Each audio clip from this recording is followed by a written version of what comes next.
Bonjour ou bonsoir, selon l'heure à laquelle vous nous regardez, je suis votre chroniqueur audio et animateur de podcast à l'ODJ Média. Aujourd'hui, je vous lis fidèlement une chronique de Mustapha Sehimi, intitulée De la moralisation politique, qu'on écoutera ensemble dans ce podcast. L'auteur commence son article ainsi. Il y a aujourd'hui, assurément, une dynamique sociétale en marge.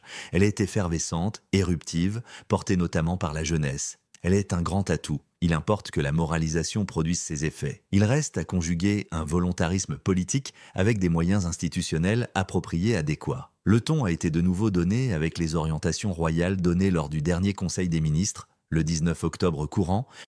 En particulier, ont été approuvés 2 projets de loi organiques, l'un relatif à la Chambre des représentants et l'autre aux partis politiques. Se pose à cet égard cette problématique de la moralisation politique encore en instance. Le premier a le souci de moraliser les prochaines échéances législatives, prévues en principe pour septembre 2026. De quoi s'agit-il ? De garantir l'intégrité des prochains scrutins et d'élire des parlementaires jouissant de légitimité et de confiance. Les valeurs morales doivent ainsi prévaloir dans le processus électoral. Il faut relever que l'état des lieux dans ce domaine est fortement préoccupant. Ainsi, depuis 2021, pas moins de 26 députés ont été poursuivis ou condamnés pour des affaires de corruption, de détournement de fonds ou d'abus de pouvoir. Parmi eux, 11 ont été incarcérés. Il faut y ajouter une trentaine d'autres qui ont perdu leur siège par suite de décisions de la Cour constitutionnelle, dont 15 après des condamnations judiciaires en dernier ressort. Il faudra attendre la présentation de ce texte lors de la délibération parlementaire pour être fixé sur le détail. Le principe qui prévaut, en tout cas, est le suivant, le durcissement des sanctions frappant les infractions électorales. Le second texte intéresse, lui, les formations partisanes et l'instauration de règles de gouvernance interne.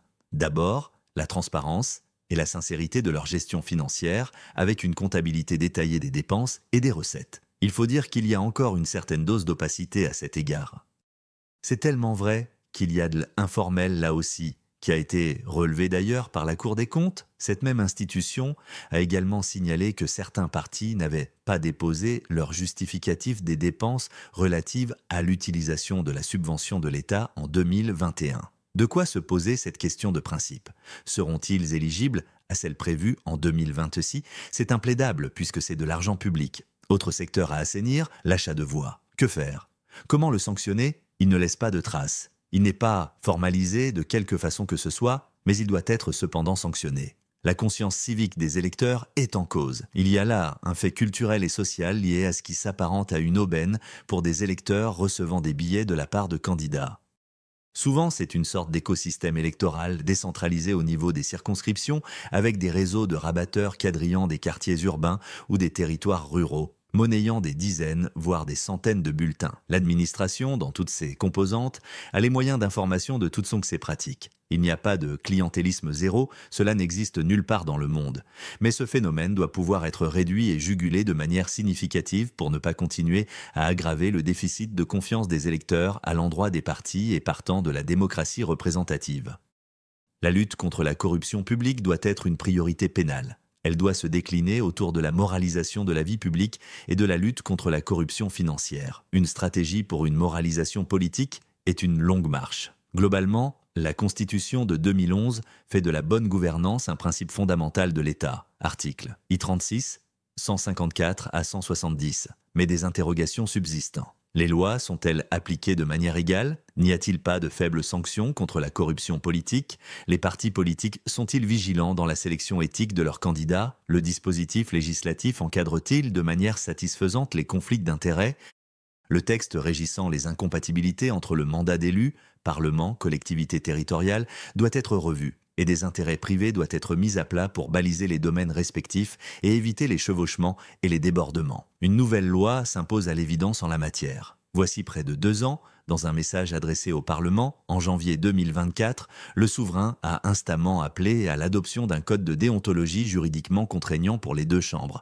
Il a aujourd'hui été intégré dans leur règlement intérieur. La lutte contre la corruption publique doit être une priorité pénale. Elle doit se décliner autour de la moralisation de la vie publique et de la lutte contre la corruption financière. Avec les textes adoptés en Conseil des ministres, le Maroc entend instaurer de la transparence dans les élections. Des règles de jeu nouvelles seront mises en place dans les prochains mois, dans la perspective des scrutins de 2026.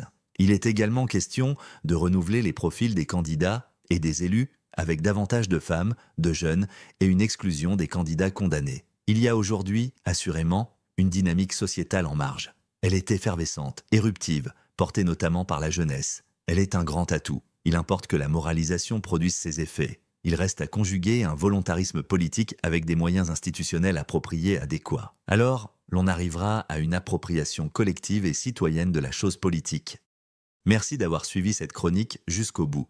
Je vous donne rendez-vous très bientôt sur l'ODJ Média pour une nouvelle chronique lue fidèlement. Prenez soin de vous.